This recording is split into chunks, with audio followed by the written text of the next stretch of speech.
నమస్తే. Welcome to Leo. మనతో ఉన్నారు సీనియర్ జర్నలిస్ట్ కనకదుర్గ వడ్లమాని గారు. మేడం నమస్తే. నమస్తే అండి. రాజ్ కసిరెడ్డి అదేవిధంగా విజయసాయి రెడ్డి వీరిద్దరు కూడా ఒకానొక పదానికి ఇప్పుడు బ్రాండ్ అంబాసిడర్ కింద తయారయ్యారు.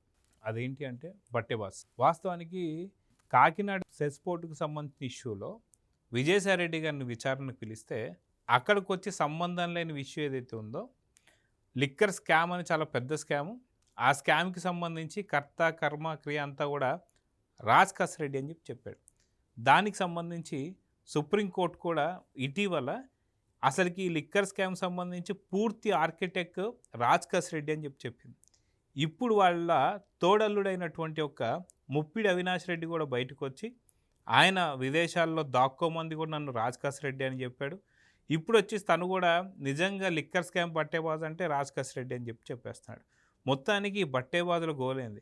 అక్కడ రాజ్ కసిరెడ్డి ఏమో విజయసాయి రెడ్డిని బట్టేబాజ్ అంటాడు, విజయసాయి రెడ్డి ఏమో వాడే బట్టేబాజ్ అంటాడు. ఏంటి బట్టేబాజ్ గోల అంటే ఏం చెప్తారు? అసలు కాదండి, అసలు ఒక లిక్కర్ స్కామ్ ఏంటి, ఇక్కడి నుంచి ఎక్కడికి వెళ్ళి ఇది అసలు ఏమన్నా ఏదో అంతం కాదు, ఇది ఆరంభంలాగా ఉంది. ఎక్కడ చూసినా కూడా ఒక ఎండ కనిపించట్లా.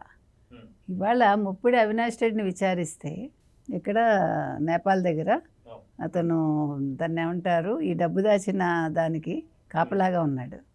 అసలు ఇది ఊహించని పరిణామం కదా. అసలు మన నేపాల్ బోర్డర్ అంటే మనకు గుర్తుకొచ్చేది ఏదో వేరే ఉంటాయి. అక్కడ ఒక టెంపుల్, పశుపతినాథ దేవాలయం ఇలాంటివి ఆలోచిస్తాం తప్ప, సీతమ్మ వాళ్ళకి సంబంధించి పుట్టినిల్లు అంటారు, అవన్నీ వస్తాయి తప్ప ఇదేంటిది అక్కడ డబ్బులు దాచడం ఏంటి, ఏమనాలి ఆ నిధి దాచిన దానికి ఈయన కాపలా ఉండడం ఏంటి, ముప్పిడి అవినాష్ రెడ్డి ఆయన అరెస్ట్ అవ్వడం ఏంటి, అరెస్ట్ అయ్యాక ఇవాళ నోరు విప్పి అంతటికీ కారణం రాజ్ కసిరెడ్డి అనడం ఏంటి. ఇదే రాజ్ కసిరెడ్డి గురించి ఇందాక మీరు చెప్పినట్టుగా మొట్టమొదట ప్రస్తావించింది విజయసాయి రెడ్డి. మనకు తెలుసు కాకినాడ సెజ్ విషయంలో అక్కడ వెంకటేశ్వరరావు ఆయన బెదిరించి వాళ్ళు రాయించుకోవటం, అప్పుడు ఆ విషయంలో మాట్లాడటానికి వచ్చి ఆయన సంబంధం లేకుండా కర్త కర్మక్రియ ఈ ఏమంటారు మద్యం స్కామ్లో మొత్తం అంతా కూడా రాజ్ కసిరెడ్డి. ఫస్ట్ టైం మన రాజ్ కసిరెడ్డి పేరు విన్నది అప్పుడే. అసలు అతను ఎవడో తెలియదు మనకు, అసలు అతను ఉన్నాడని తెలియదు. అంటే ఒక మనిషి నోట్లోంచి ఒక మాట వచ్చాక అసలు అది ఆ మద్యం స్కామ్ అనేది ఎన్ని రకాలుగా విస్తరించింది అనేది మనకు అర్థమైంది. ఆ విస్తరించడంలో కూడా మామూలుగా కాదు. ఇప్పుడు మీకు మర్రి ఊడల్లాగా అసలు ఏంటి, ఎవడు అసలు బాలాజీ గోవింద్ తప్ప మనం ఎప్పుడైనా విన్నామా? ఇంకా ఇవాళ ప్రెస్ మీట్ పెట్టి మళ్ళా చంద్రబాబుని తిట్టి మళ్ళా జగన్ ఉంటే ఇలా చేశాడు, జగన్ ఉంటే అలా చేశాడు, ఓ గంట చంపాడు ఆ జగన్. ఇది మాట్లాడు జగన్, అసలు నీ తరఫున ఎవరెవరు చేశారు లిక్కర్ స్కాము, నేను అంతిమ లబ్ధిదారుడిని, ఏం చేస్తారో చేసుకోండి అని అడుగు, గొడవలేదు. అది కాక ఈరోజు ప్రెస్ మీట్లో కూడా ఏమంటున్నాడంటే నిజంగా జగన్ చేసినట్టు చంద్రబాబు నాయుడు గారు చేయలేరు. ఐ విల్ యాక్సెప్ట్, బికాస్ ఇట్లా స్కాములు చేయటం అనేది చంద్రబాబు నాయుడు గారికి వస్తే ఇంకా మంచితనం ఇంకా ఇలా ఎందుకుంటుంది. ఇంకా మీరు అందరూ ఇలా మాట్లాడగలుగుతున్నారంటే, మంగళవారం వచ్చి ప్రెస్ మీట్ పెడుతున్నారంటే ఆయన మంచితనమే కదా, దాన్ని మీరు చేతకానితనం అనుకుంటున్నారు, అందుకనే మాట్లాడగలుగుతున్నారు.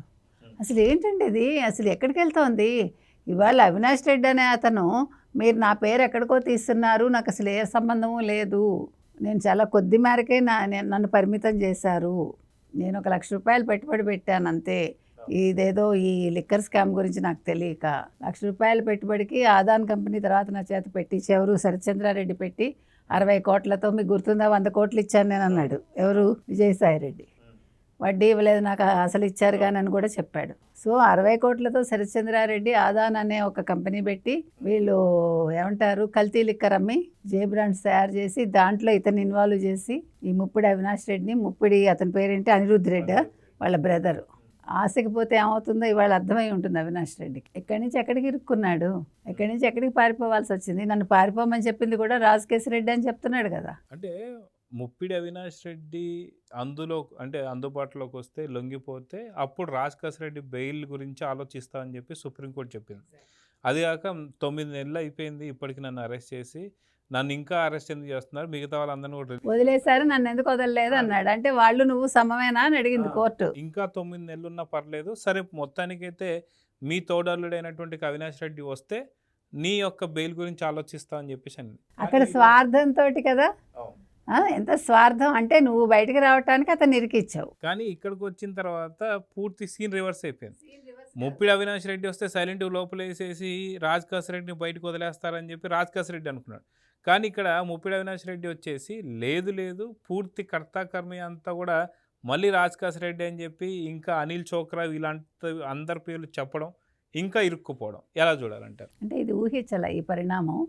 మీరు అన్నట్టు రాజకాశ్ రెడ్డి ఏమనుకున్నా అంటే అతను తీసుకొచ్చి అప్పచెప్పేస్తే వీళ్ళు పెద్దగా ఏం విచారణ చేయరు, ముందు నన్ను పంపించేస్తారు, మనం విదేశాలకు పారిపోవచ్చు అనుకున్నాడేమో, నాకు తెలియదు. అందరికీ అదొకటి ఉంది కదా మంత్రం. కానీ అది మీరు అన్నట్టుగా సీన్ రివర్స్ అయింది.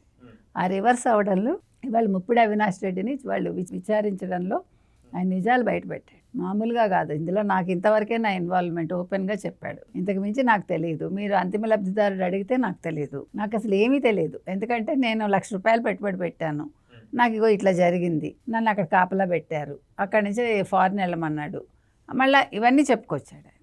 సో ఇవాళ రాజ్ రెడ్డి అనేవాడు తన గొయ్యి తానే తప్పుకున్నాడు.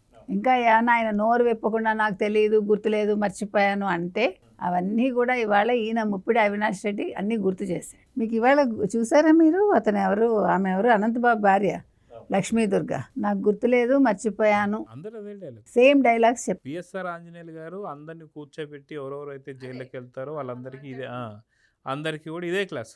ఎవరు అరెస్ట్ అయినా సరే, ఏ క్వశ్చన్ అడిగినా సరే నాకు తెలియదు, గుర్తులేదు, మర్చిపోయాను చెప్పమంటారా మీకు?